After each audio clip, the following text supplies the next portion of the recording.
Oh, all right, buddy. You're doing great.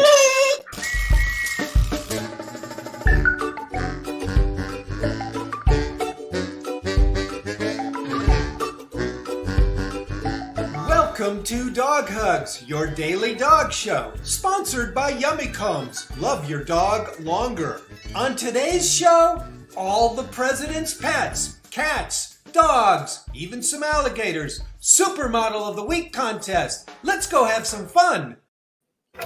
Hello, welcome to Dog Hugs. Hey, did you vote yet? Happy Election Day. Very good. Come on, Spot. Robbie, you voted, right? There we go.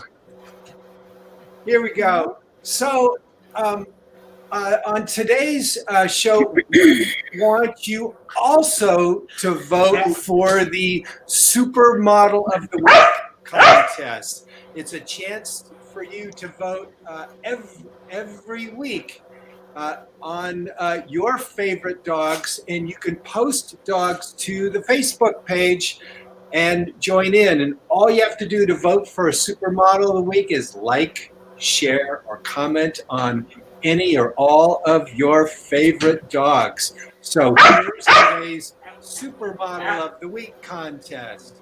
It's easy to vote, but it's hard to choose a winner.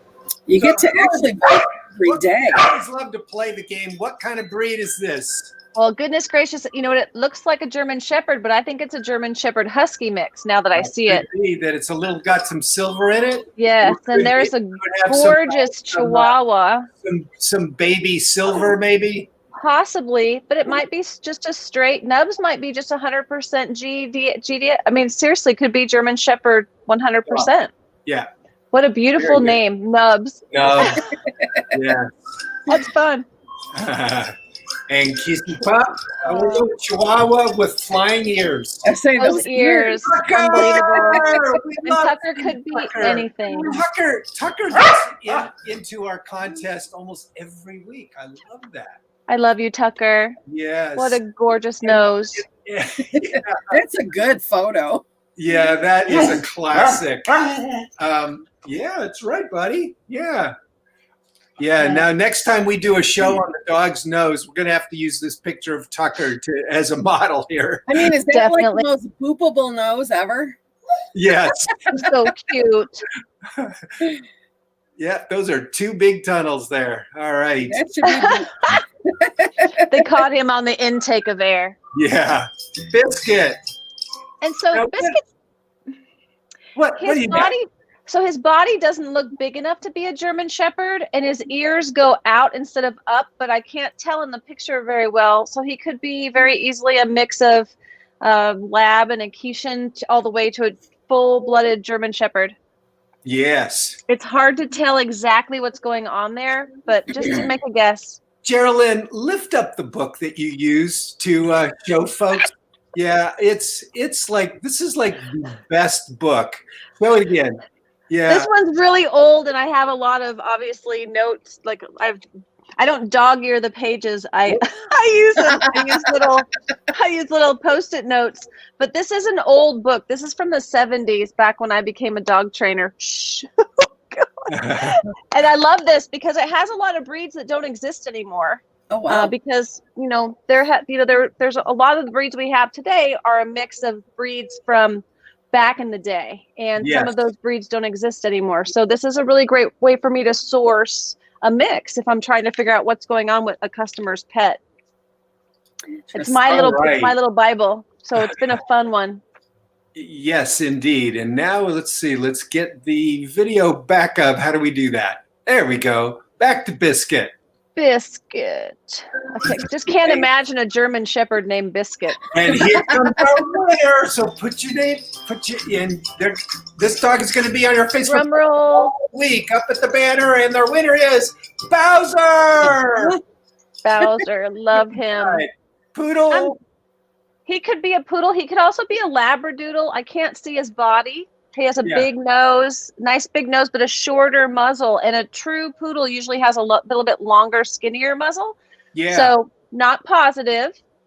He could be a terrier mix too, like even a poodle Wheaton. I mean, there's possibilities are endless actually. But But he is 100% cute, and he's 100% our winner of the Super Model of the Week.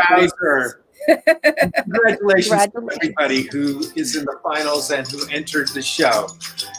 The Supermodel. Yeah, thanks, all right, guys. So now, before we get into our big election day special, hey, did you vote yet? I did. I voted. Here's my sticker. So I did, and it was easy. Was it easy for you all to vote? It was easy for me. I did it in advance. And that's good. Well, I went today. I actually went today, and it took about 10 minutes for me to vote. It was socially, physically distanced, very clean and nice. They even gave me a pen. So I had my own pen to use that was already sterilized and in a bag. Wow. Yes. All right. So today we've got our Yummy Combs giveaway. And if you've seen the show before, you know how this works. But we're going to give you a demo of this right now.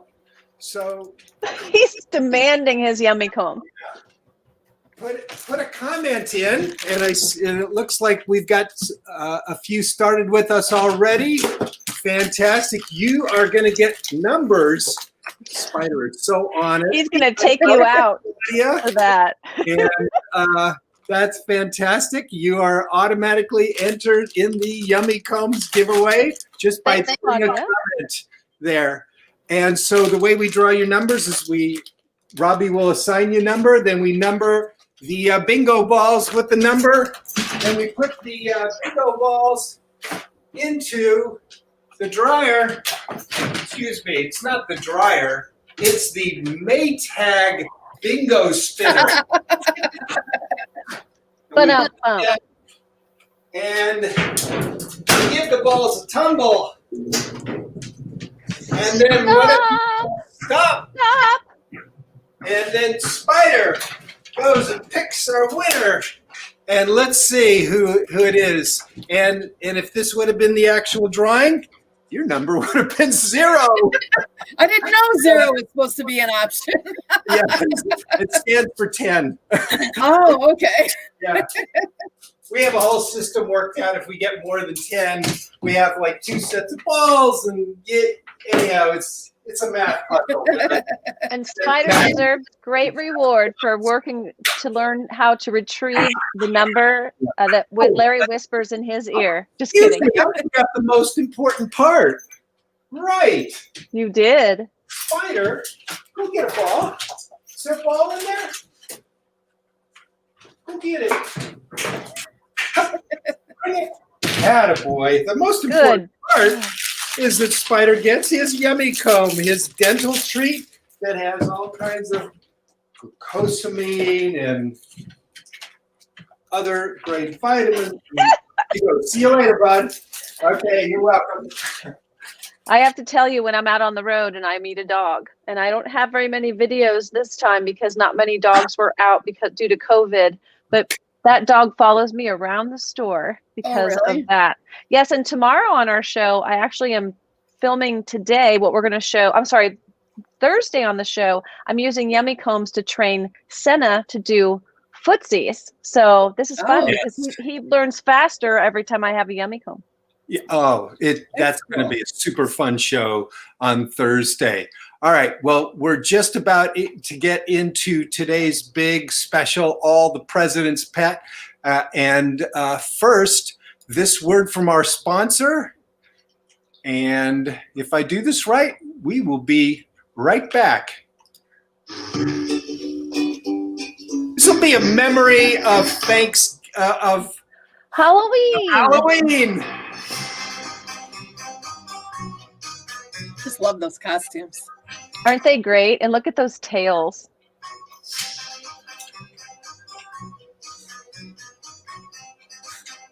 When Atlas saw this yesterday, he's like, cookies? Oh, that's so cute. You know, they say shape makes a difference, and it really does. You can see as that dog chews up that Yummy Comb, its teeth, surfaces of its teeth are hit at many different angles. So what a brilliant design.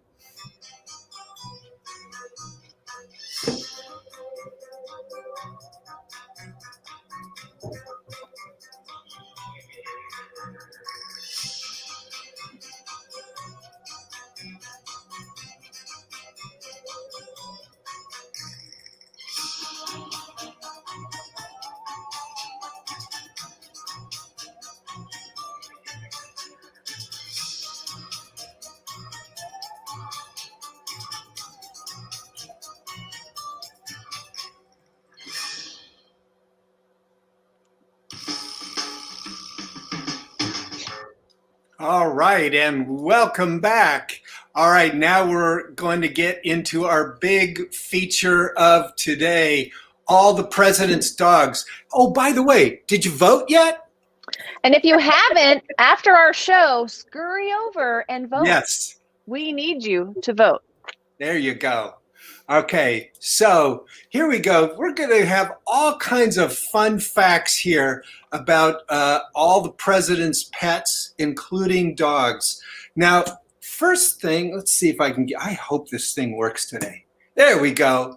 So our two contenders for the next president of the United States, we have Donald Trump. Here he is. He doesn't have a dog, but here he is pictured with Conan, a military hero, and it looks like the leash is leading to Conan's handler off screen there. And our challenger, Joe Biden, with Major, whom the Biden family adopted 2 years ago. It'll be 2 weeks from now, exactly 2 years ago, adopted Major, this beautiful German Shepherd from Delaware Humane Association. All right, so on to the all the president's pets. So as you can, these squares represent all of our presidents, all 45 of them, from 1 up in the upper left to 45 down in the lower right. And you can see all of them have had pets except for 2 presidents. All right. Unbelievable. The first president who had pets was George Washington. So up there in the very top left-hand corner of our first row of presidents 1 through 9, George Washington. Now, what kind of pets did George have? Well, he had a lot of dogs. He had American foxhounds, black and tan coonhounds, which you'll see right here, a greyhound, and then they had all kinds of other pets as well. But mostly, I guess, I would say that the foxhounds and the black and tan coonhounds are traditionally known as hunting dogs. Yes, you are correct. And they're beautiful dogs. Beautiful. Yes. And it's quite possible that the greyhound went along for a speed chase as being a hound. But greyhounds, interestingly enough, Geraldine, share with us what we know about greyhounds. Well, we know a lot of crazy things about greyhounds, including the fact that we do not train them to sit because they are actually not built to sit. Oh, wow. Interesting. They just lie down. We teach them to lie down. We do not teach them to sit. They are very fast, incredibly fast. They are wired for speed. They're very light. Yes. Their bones are light. Their legs are long, and they are aerodynamic as can be. So, let's see, back. There we go. So, as we go to president number 4, James Madison was our first president not to have a dog. But he and his wife, Dolly Madison, had Polly the parrot. And Polly outlived both of them, both James and Dolly. All right. Our next president, now you can see it's something interesting is going on here. We have some presidents having dogs and all of the presidents having pets, but a little bit more than half of them not having dogs, but some of them having other pets. Now, one of the most interesting other pets was John Quincy Adams. He and First Lady Louisa Adams had silkworms. And First Lady Louisa Adams spun silk from the silkworms. History does not know whether the silkworms had names. Now, they also had an alligator who was either belonged to or was loaned to them by General Lafayette. And supposedly this alligator, this is the perfect, right, presidential pet, an alligator. Supposedly The alligator lived in the East Room of the newly constructed White House for 2 months. Maybe that was his guard dog. All right. And there's a picture of our painting of Louisa. That might even be a silk dress. It might be. In fact, it shines just like silk. Yes. You know, they called silk the fabric of the gods. Ah, didn't know that one. Didn't know that. That's a good. So I think they were only pets as long as they were producing silk. I don't know. I'm just saying. So now we get to Martin Van Buren, and here's where we get the first cats. Yay! The first presidential cats. Yes. Now they weren't exactly house cats. They were tiger cubs. They were given as a present. Okay. These tiger cubs. Congress had the president donate the tiger cubs to the zoo. Oh, wow. All right. So among these first 9 presidents, we had these American foxhound, black and tan coonhounds, greyhounds, Briards. Thomas Jefferson had some dogs which were probably Briards. They don't know. I love Briards. Yeah. They're fantastic dogs. Siberian Husky, Spaniel, which is just listed as Spaniel, and then a number of mystery dogs. They just list them as dogs. They didn't use the word mutt, or at least not in the history doesn't record it as the word mutt, but just dogs. All right, let's go to our next 9 presidents. Among these first 9 presidents, we also had horses, parrots, donkey, mockingbirds, cow, goat, tiger cubs, grizzly bear cubs, and fighting roosters. Yeah, Andrew Jackson had fighting roosters. Right. All right. The mockingbirds, that has me cracking up. Yeah. That I'm sorry. Maybe they did that to practice for tense situations where they had to give speeches or something. And the mockingbird would then caw back at them, and then they would have to learn emotional intelligence. What a concept. So, folks, chime in about your favorite presidents or your favorite presidential pets. Please let you know if Donald Trump were to get a pet, what pet should he get? If Joe Biden's going to be in the White House, ask about or give us some comments about what he should do about dog adoption. So we've got all kinds of ways for you to participate here. Or alligator adoption, or maybe a dog. And this is not the first alligator that we'll see here on this show here. Okay. All right. So now we get to our next 9 presidents. Again, all the presidents had pets except for 2. So the next row of 9 here, we get to our first president who had no pets at all. And that was James K. Polk. He was a war general and said he didn't have time for pets. Dwight Eisenhower, who was a president much later, had a number of pets, and he was also a general. All right. So here are some dogs that occur in this second group of 9 presidents, from president number 10 through 18. You got your Italian Greyhound, Japanese Chin. We start to see a couple of Newfoundlands come up, and an English Toy Terrier, which is a breed I wasn't even familiar with. To me, I thought it was a mini Doberman Pinscher. So Larry, this year, give me the years during this time, because that will say a lot about this.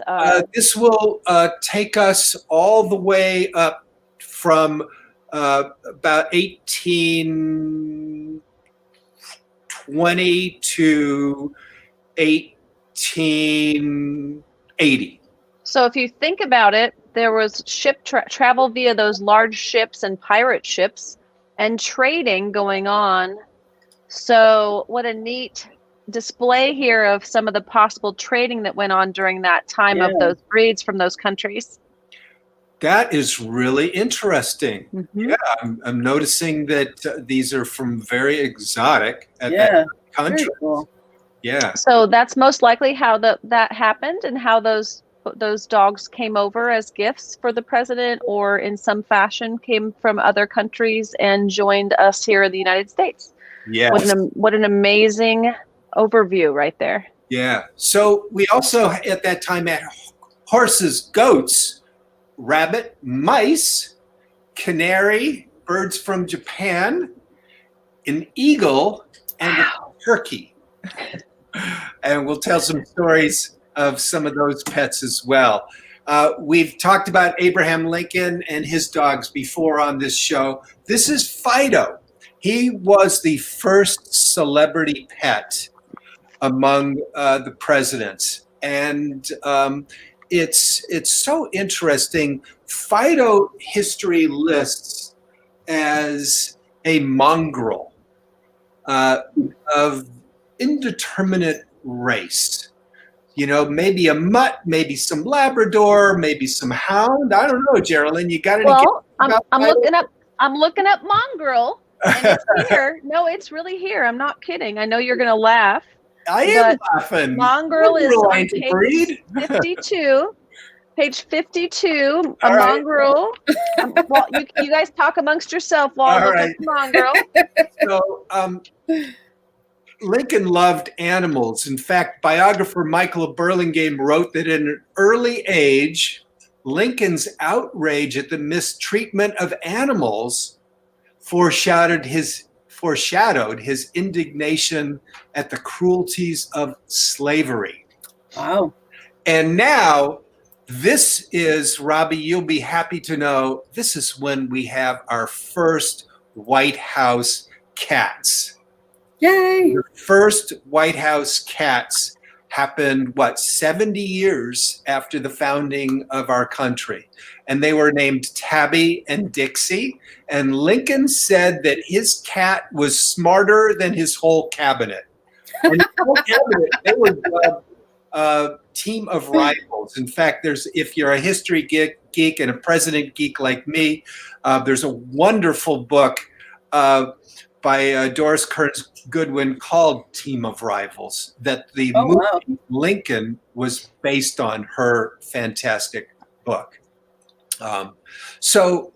Lincoln also had 2 goats named Nanny and Nanko, 2 horses, including Old Bob. And this is Old Bob here, and you can see he's dressed up here in a garment for Lincoln's funeral. So Lincoln's family also had a rabbit and the first presidential turkey, who was named Jack. Now, Jack, the turkey, was intended as Christmas dinner, but Lincoln's son Tad saved him. Tom. Wow. The turkey. Great story. So now, Lincoln's vice president, Andrew Johnson, who became president when Lincoln was assassinated, and you may recall that Andrew Johnson was himself impeached, and Andrew Johnson didn't have dogs, but he had mice.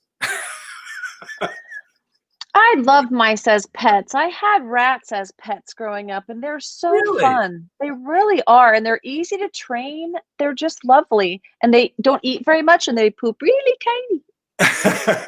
Now, these particular mice were found in the White House and in his bedroom, and he just started feeding them, and they became his pets from that. Oh, I love that. So would you love to hear what a mongrel is? I would love to hear what a mongrel is. Let's see if we can go back to Fido. Fido. So the offspring from the offspring of non-purebred dogs are generally referred to as mongrels, or mixed breeds, or mutts. So it's the equivalent of that. I just think at some point mongrel became attached to mangy, matty, left outside dog. In some context, I'm certain the words I'm choosing aren't the best. However, we might call it a mutt or an all-American breed today. I know that I've heard those called So that's more of what Fido would be, is non-determined, and DNA tests weren't around back then. So we could go off of his picture and make a few guesses, and we'd be pretty close, actually. That's very good. But regardless, Fido's fantastic. Yeah. Now, you certainly do recognize, folks, the name Fido as this popular dog's name, and it's from this Fido that Fido became the popular dog name, and Fido is from the Latin word for loyal. All right. What a lovely choice. Yeah.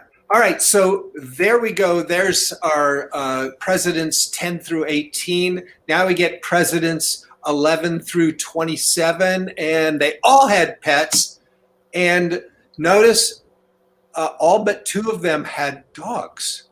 All right. So we're starting to see here the whole rise of the dog.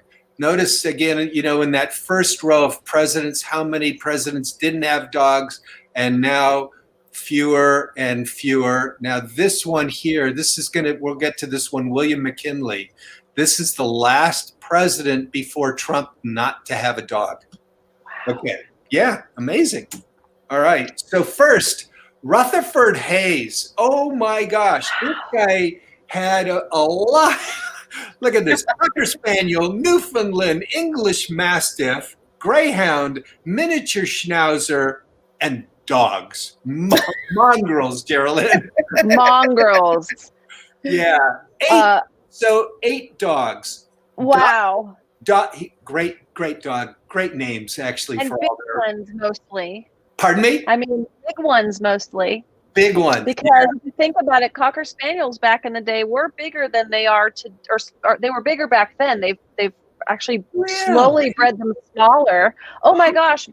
Bichon Frises back in the day were 25, 30 pounds, and now you see them at 10, 15 pounds. I think AKC regulatory weight is between 13 and 17 pounds. Where they used to be 30. I've seen original breeding stock Bichons, and they were a lot bigger than they are today. So Cocker Spaniels, the same. I see smaller and larger Cocker Spaniels. English Mastiffs, massive. Newfoundlands, massive. Greyhounds, actually pretty big, just skinny. Yeah. And Mini Schnauzer, maybe he adopted a runt. That could be. That's right. Rutherford Hayes, they had some great names for their pets. By the way, Rutherford Hayes was an abolitionist, meaning he wanted to abolish slavery at the same time that Lincoln did. Is there a connection between having empathy for pets and empathy for humans? Could be. Great. Most likely. Dot, the Cocker Spaniel, Hector, the Newfoundland, Duke, the English Mastiff, Grim, the Greyhound, Otis, the Miniature Schnauzer, and Jet, the dog. Great. Dog. And mongrel. Robbie, you'll be happy to know, had 3 cats. I know, 3 cats. Including Piccolomini, which was named after an Italian general named Piccolomini. And there's a song. Do you know the song? Piccolomini, Piccolomini, Piccolomini, Piccolomini, Piccolomini, Piccolomini, Piccolomini, Piccolomini, Piccolomini, Piccolomini. All right. That's hilarious. So Piccolomini, and the first Siamese cat in the United States of America. So like Geraldine, like you were saying, how, these cats came, they were exotic. And this cat was a present to the president. And the Siamese cat was named Siam. Oh, so sweet. I grew up with Siamese cats. They're lovely animals. Yeah, I'm so glad they were brought here. I also, on my wish list, I always had wanted Bichons, and I actually was lucky enough to have 2 Bichons for about 16 years. And those came to the United States in 1950. 4 of them. Only 4 came to the States in 1950. So you can imagine all the Bichons, or I'll say 80% of the Bichons that are in the States today had come from these 4 Bichons and a few others that were brought over in the meantime. So isn't it crazy to think about that? Yeah, it is. They were first introduced then. This is in the 1870 time frame, and Right. They got a second Siamese cat named Miss Pussy. Okay. Oh, I love it. It's hilarious. So yeah. Oh, and the 3 cats. Right. Okay. So Teddy Roosevelt. Here we go. These are the non-dogs. 5 guinea pigs, 2 ponies, 1 hen, a horned toad named Bill the Lizard, a hyacinth macaw, a black bear donated to the Bronx Zoo, a rat, a badger, a pig, a rabbit, a laughing hyena. Perfect President Matt. A barn owl. I'm having a hard time with the garter snake. Yeah, don't you just get those out of your yard? Well, I've got 10 of them outside, and they line up to get into my warm laundry room. So yeah.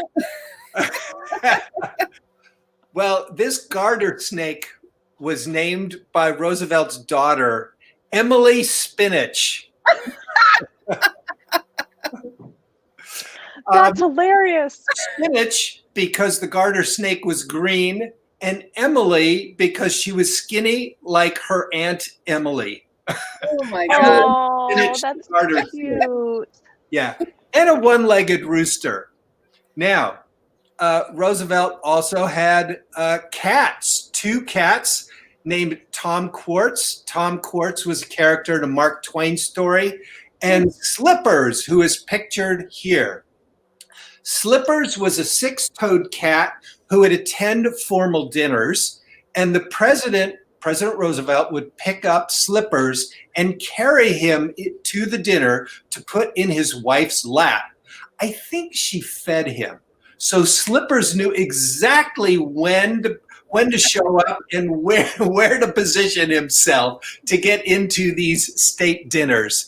Now, if you want, there is a wonderful story in the National Archives about Slippers the cat that I am going to post in the comments here. And here we go. Meet Slippers the Teddy Roosevelt cat. I love the name Slippers. I know. Yeah. I would probably name it Slippers because I would slip on it. They'd be on the floor sleeping under my feet. That's a good point. Yeah. So there's this wonderful story was written by Jacob Riis, who became a friend of the Roosevelts.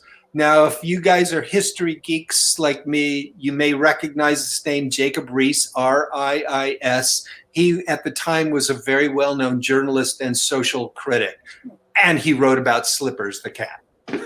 All right. Now for the Teddy Roosevelt dogs. All right, we've got Pekingese, Manchester Terrier, Bull Terrier, St. Bernard, Chesapeake Bay Retriever. So fair number. Wow. Yeah. That's quite the motley crew. Yeah. Now, Geraldine, Chesapeake Bay Retriever, is that indigenous to the States, meaning Chesapeake Bay, Maryland? Well, so remember that a lot of the East Coast was named after the cities that people moved from. So New Jersey is after Jersey Island and other areas of England. So thinking that Chesapeake was named, that came from, was named after that area, I'm going to assume that dog came from that area. Oh, I do believe that the Chesapeake Bay Retriever is an older breed. I do not believe that's a newer breed. And although I may have trained one in my whole life, you don't see them super often unless you're actually out hunting but I'm looking them up right now. So and they're great swimmers. Oh, they're great swimmers, and they're beautiful dogs, and they have such a great temperament. They're very similar to, I always like to refer to them as lab-like because they are great retrievers and they're very smart. They're very loyal. Yes. So then we've got William McKinley, who was our last president until now to have other pets, having no dogs. You see here that he had Angora kittens and a yellow Mexican parrot who could whistle Yankee Doodle. Oh my gosh. All right. Yeah, I know. So what does it sound like for a parrot to whistle Yankee Doodle? Well, found this one on YouTube. We didn't get a parrot, but I just thought it was so cute. I think this is a cockatiel. Yeah. So I was wrong about Chesapeake Bay terriers or retrievers. They were their purpose the purpose they were bred for was duck hunting, and they were actually they were conceived and bred in Chesapeake Bay, Virginia, in that area. Very good. And in Maryland. And so they're beautiful. They are just relentless workers. And they do resemble a lab, but they have a different type of hair. And I don't know if you can see very well there, but can you see that hair? Yeah, it's curly. It's very curly, but it's very short. And they have a lab style head. Mm-hmm. So they were created from some different breeds together. Coonhound, let's see. There's a new... So there's all kinds of information in here about how they came together and how this gentleman that helped work with the different genetic, or I'll say instinctual behaviors he wanted together into one dog, created this in the Chesapeake Bay area. Very good. All right, so now back to our whistling cockatiel. Oh, how sweet. Yankee Doodle.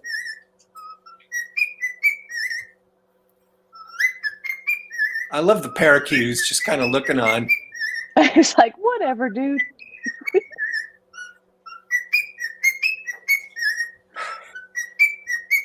I hope McKinley's could do a little bit better than this. That wasn't bad, though. That was cute. Yeah, that was cute. All right, so those are our presidents up to 27. And, you'll see that in addition, we had a ram, these are our next presidents. Notice every one of them had a dog. Plus Amazing. A ram, songbirds, 48 sheep, which belonged to Woodrow Wilson. They mowed the lawn with the sheep, canaries, and squirrel. There's a really fun story about squirrel. And up to the present day, all dogs except the current president, no pets. So squirrel. We've got Pete the squirrel. There were two Pete the squirrels in the White House. The first Pete the squirrel by Calvin Coolidge, who was our 30th president in the 1930s. And another Pete the squirrel with Harry Truman, our 33rd president. And here is a little clip of that Pete the squirrel. Now, supposedly that Pete the squirrel wasn't just one Pete the squirrel, but anytime that Harry Truman fed a squirrel, he would say to whoever was gathered, "Oh, that's Pete the squirrel." Hilarious. Again, hilarious. Calvin Coolidge, who had the original Pete the squirrel, they had a lot of dogs. Look at this, white collies. And this beautiful collie here pictured with his wife, Grace Coolidge. The white collie's name was Rob Roy. He was a bit of a celebrity as well as Pete the squirrel. Wirehair fox terrier, Airedale terrier, Shetland sheepdog, Chow Chows, collie, Boston bulldog, Belgian sheepdog, English setter, and collie. They love their pets. Oh, by the way, raccoons, donkey, canary, songbird, goose, cat, bobcat, lion cubs, pygmy hippo, wallaby, a duiker, which is a mini antelope, a black bear, and Pekin ducks. I keep seeing this black bear thing, and that just scares me to death. I'm so glad they went to the zoo. Yeah, that was a gift. It went. I think it went to the Bronx Zoo, but No, that was somebody else's. That was the last one. Yeah, that was the last bear, Okay. black bear. Yeah. When I see black bears, when I'm out hiking, I go the other way, especially if it's a baby one, because I know mama's right around the corner. Yes.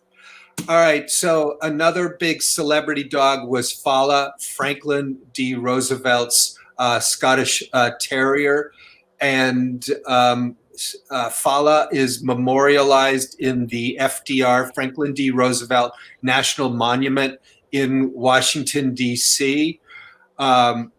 Since Roosevelt used a wheelchair, Fala was often seen in Roosevelt's lap. Fala accompanied the president at official events. He went everywhere, even overseas.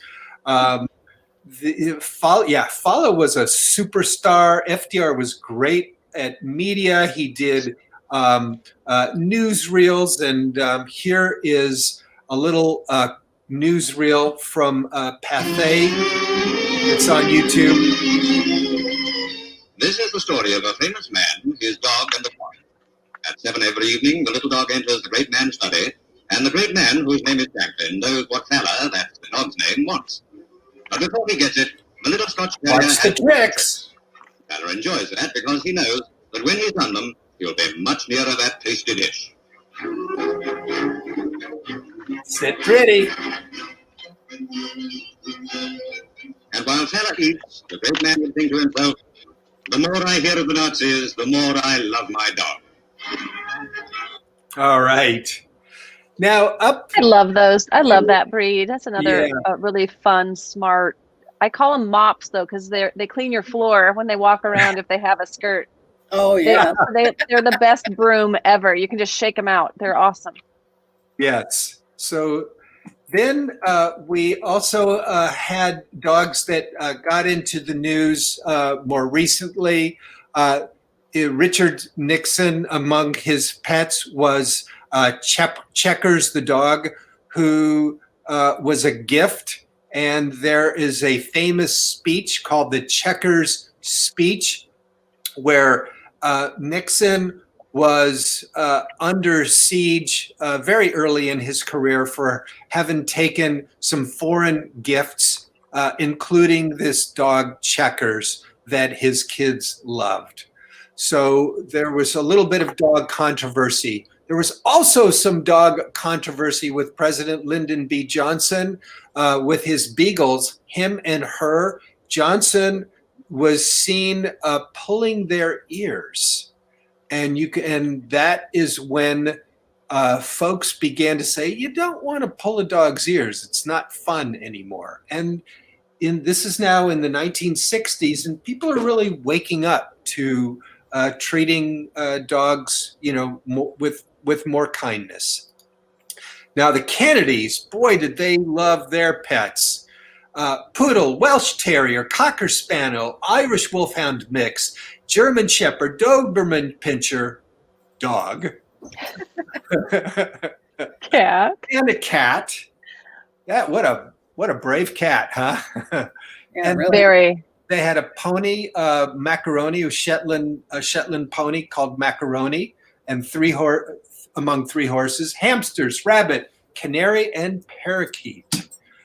Then some famous dogs to the present. Gerald Ford had Liberty, this beautiful golden retriever. There's a story about Jimmy Carter with they had a cat. Oh gosh, I didn't write down, and then the cat's name is escaping me. And they had another dog, but this cat, Grits, that's a border collie mix, was given as a present from the Carter's daughter Amy's school teacher. But Grits didn't get along well with people. He started to nip at people, and so he had to be rehomed. It was a little bit of a scandal there. Well, he was a border collie, and border collies nip when they herd, so he just needed some good training. Exactly. Yeah. Too bad they didn't hire you, Geraldine. I was a little bit young then. I think I don't know. I remember that time, but I was maybe grade school, and I think I was already had worked with quite a few dogs by that time. But boy, I probably would have fainted if I walked into the president's room, right? And, 10 years old. and Ronald Reagan is with their dog Fuzzy, and oh gosh, I'm blanking on what kind of a dog was Fuzzy. Well, he looks like I can't see his face, but is he a large schnauzer? I think you're right. I can't remember. You're right. Yeah. Yeah. And they also had a King Charles Cavalier Spaniel, or Cavalier. Yes. Cavalier. How do you say it? Cavalier King Charles? Cavalier King Charles Spaniel. Yes, yeah. I know it's confusing. And you can say it a million times and you'll still switch the words. So right. Okay. Yes. And then also, and now here's where presidents' pets really become celebrities. George and Barbara Bush, their dog Millie had her own book, and as dictated to Barbara Bush. So this was Millie's book, became a bestseller, the first best-selling book by a president's pet. And initially, this is mislabeled. It's not Amy Carter. This is. So go back one actually while we figure that out, because because Fuzzy is a Belgian sheepdog. Belgian sheepdog. Thank you very much. Yes, and he spent most of his time in California, though, on their ranch. Yeah, I made a typo here. This is the Clinton's dog, Cats. Amy Clinton, Fox, rather. Yeah, and so Chelsea Clinton. Chelsea Clinton with Socks. Yes. And then they ended up also getting a dog. And so there's the Clintons. And then George Bush, you may remember Barney the Scotty. And, George W. Bush is quite, a strong painter, and some wonderful painting of their pets and other animals. So there we have with the Bushes, and of course, Bo Obama. And you may remember the story of that Bo came to live at their White House, and Bo's trainer, Dawn Sylvia Stazowitz, the late Dawn Sylvia Stazowitz, was my co-author on the book Training the Best Dog Ever. And this picture here on the left is Bo being received at the White House for the very first time. So what a great photo. Is all of our presidential pets. There's an overview for you. So all the president's pets. Thank you for enjoying the show. Folks, we're about to draw for the Yummy Combs giveaway. If you want, you can put there's still time to put any kind of a comment in the chat here, and you can be enrolled in the drawing for the Yummy Combs giveaway. So we're going to start spinning it in just a minute here. Last call. Get your bingo ball in. Definitely worth it. Yummy Combs are fantastic. And there's at least I'll say 44% protein is one of the biggest reasons why I love giving those Yummy Combs to my pets, because I love the fact that most of what makes up the Yummy Comb is protein. Excellent. All right, so we have our two. It looks like two folks today, right? Yep. Nice. Okay. So we have number 2 and number 1 going into the dryer here. Not the dryer, excuse me. The Maytag Wheelorama. Yeah, the Wheelorama. That's it. We just named it the Wheelorama. Yeah. And it looks like we have another one coming in, Allie Forbes. We're going to put a third ball in. Hey, Allie. She's Very number 2. good. So ball she's number 2. Oh, she's already number Allie's 2? Number 2. Okay. She's number 2. All right. Perfect. I'll see if I can get Spider's attention. here, buddy. He's been playing with another toy of his, the stuffed Kong. Stuffed yes. frozen treats, put in the freezer, all right. All right. We are spinning. Cattle dog. Hear them? Stop! All right. Yeah, he's a cattle dog, and cattle dogs need their mind challenged. Here's our So Comes winner drawn by Spider. There we go. We got number one. yay! Congratulations, number one. That is If you're Claudia McLean Fine. Okay, congratulations. Congratulations, Claudia. Yes, and Allie, I hope you win another time. Great. Now, shelter shout out. I'm shouting straight back out to the Kansas City Pet Project again, not just because it was Teresa Johnson's birthday yesterday, but also because they're really helping to change the face of pet adoption, as well as pet adoption education and enrichment for pets in their new facility. So I'm very proud of them. So big shout out to Teresa and all of her staff and everybody that shakes up the pet industry here in Kansas City. Oh, that's fantastic. Anybody else you want to hop on with, Robbie? I'm going to go with Geraldine's. Good choice. This is such a great idea. And I'm going to add to that the Delaware Humane Association. And it's always great when big people with very public personalities will go into shelters and adopt. It really furthers the cause. Thank you. That's amazing. Thank you so much. All right. Gratitude, blessings. My gratitude goes out to all the volunteers that are helping in the voting booths at this time. It's not easy. It's so stressful for people, but they're making the experience so seamless, and you are in and out of there so quickly and safely. So I really appreciate their taking the time out of their life to volunteer and help. Very grateful for them. Yes. Yeah. Robbie, who's on your mind? Who's on your heart today? I guess I'll go along with Geraldine. I had forgotten that they were all volunteers there, and they're working, at least in New York, from 6 in the morning until 9 at night. It's a long day. It's a long day. Yeah. Here in California, they get paid a stipend. But yes, big gratitude to that. I'm so grateful for our country, and really just, I hope today is a day of coming together. Definitely. And thank you, Larry, for putting together all those presidential dogs. That was super spectacular. Yeah. So much fun. That was beautiful.